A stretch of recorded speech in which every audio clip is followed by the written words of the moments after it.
Welcome to The Explainer. Today, we're diving into the breathtaking, incredibly diverse, and honestly, sometimes downright bizarre world of animal reproduction. When we hear the word reproduction, most of us immediately picture the standard male and female pairing. But nature is far more creative than that. By looking directly at how life sustains itself, we're going to uncover some of the most fascinating biological rules and paradoxes that actually govern our planet. So, to kick things off, I want you to picture a vibrant, bustling coral reef. You're looking really closely at the surface of the reef, and suddenly you notice thousands of tiny, pinkish-orange orbs. But they aren't falling, right? They're actually drifting slowly upward, rising right through the seawater toward the surface. So what exactly are these tiny things, and what are they doing? Well, believe it or not, those little orbs are actually tightly packed bundles of coral sperm and eggs. They float all the way up to the ocean's surface, break open, and just fuse together, right there in the open water. This is exactly how these totally stationary animals reproduce, forming tiny little embryos that will eventually drift back down to the ocean floor to begin entirely new coral colonies. It's an absolutely spectacular event, and it brilliantly shows us that animal reproduction goes far, far beyond the standard mating behaviors we usually think of. Okay, let's dive right into this. Asexual versus sexual reproduction, the biological rules of the game. To really wrap our heads around the sheer diversity of how animals reproduce, we first need to lay out the two fundamental modes of reproduction. Think of these as the basic ground rules. First up, we've got sexual reproduction. The absolute crucial point here is fusion. You have the fusion of haploid gametes, so a large non-motile egg and a much smaller motile sperm, coming together to form a diploid cell called a zygote.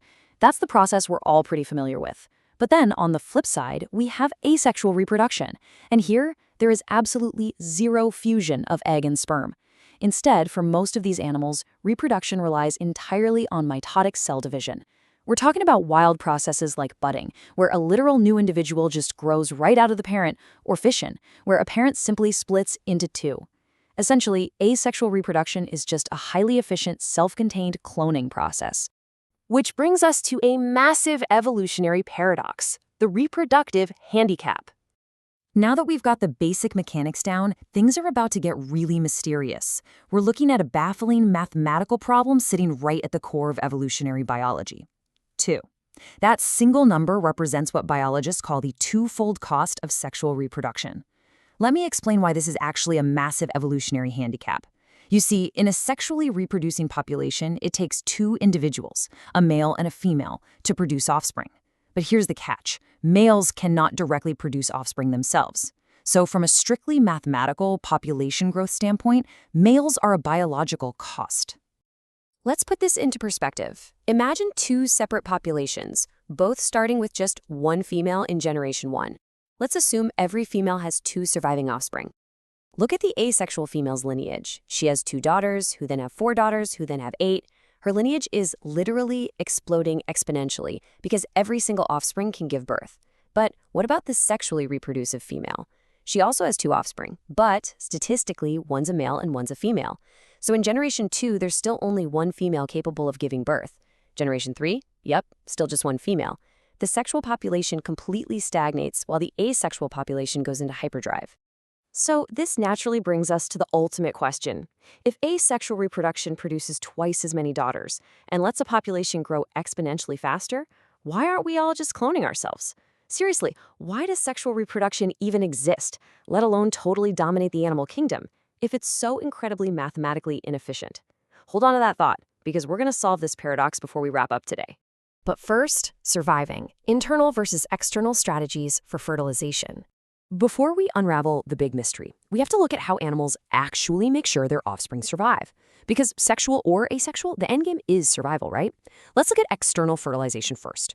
This is exactly what our coral from earlier does. It absolutely requires a moist or aquatic habitat so the gametes don't dry out.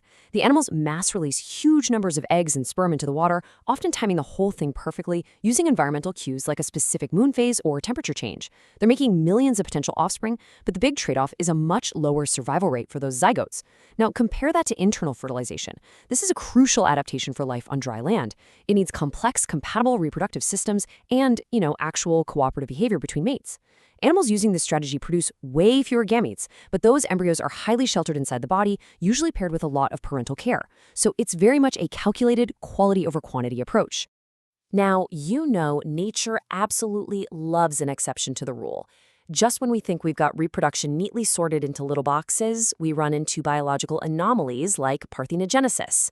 This is a really intriguing form of asexual reproduction where an egg develops into an embryo without ever being fertilized by a sperm. No fusion required at all. To really grasp how wild this is, let's talk about the desert grassland whiptail lizard. Get this, they are an entirely all-female species. There are literally 0 males. They reproduce exclusively through parthenogenesis. But, and here's the crazy part, they still go through courtship and mating behaviors.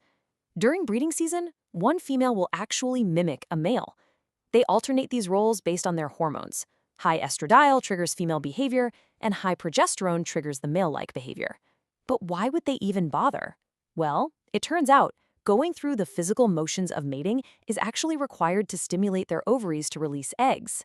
It's this incredible hormone-driven mimicry of sex that acts as an evolutionary ghost from their past. They're entirely asexual, but still totally locked into the behavioral rhythms of sexual reproduction. Mind-blowing, right? All right, here we go. Why sexual reproduction persists, solving the enigma. We've seen how incredibly efficient asexual cloning is, and we've even seen how asexual lizards still go through the motions. So it's finally time to resolve our big evolutionary mystery. Why on earth does sexual reproduction persist despite that massive twofold cost of males? Well, the answer is actually pretty simple. It's genetic variation. Asexual reproduction is amazing for rapid growth in a perfectly stable environment. But let's be real, the world isn't stable. Sexual reproduction creates completely unique combinations of parental genes through this process called meiotic recombination. It's basically like constantly shuffling a giant deck of genetic cards. This shuffling speeds up cellular adaptation, helps a population ditch harmful genes over time, and most importantly, it massively boosts reproductive success when the environment shifts or when rapidly mutating pathogens attack. Think about it. If an entire population is cloned and a new virus shows up that targets their specific DNA, the whole population is wiped out. But with the incredible genetic variety you get from sexual reproduction, someone is likely going to have the exact genetic combo needed to survive and carry the species forward. So yeah, the twofold cost of producing males is definitely a steep price to pay, but it buys something absolutely priceless: adaptability. In a world completely full of rapidly evolving diseases, intelligent predators, and shifting climates, you really have to ask yourself, is the apparent mathematical inefficiency of sexual reproduction actually the ultimate key to our survival? It turns out, mixing things up, despite all the extra evolutionary effort, is exactly what allows complex life to endure. Thanks so much for joining me for this explainer, and keep questioning the incredible world around you.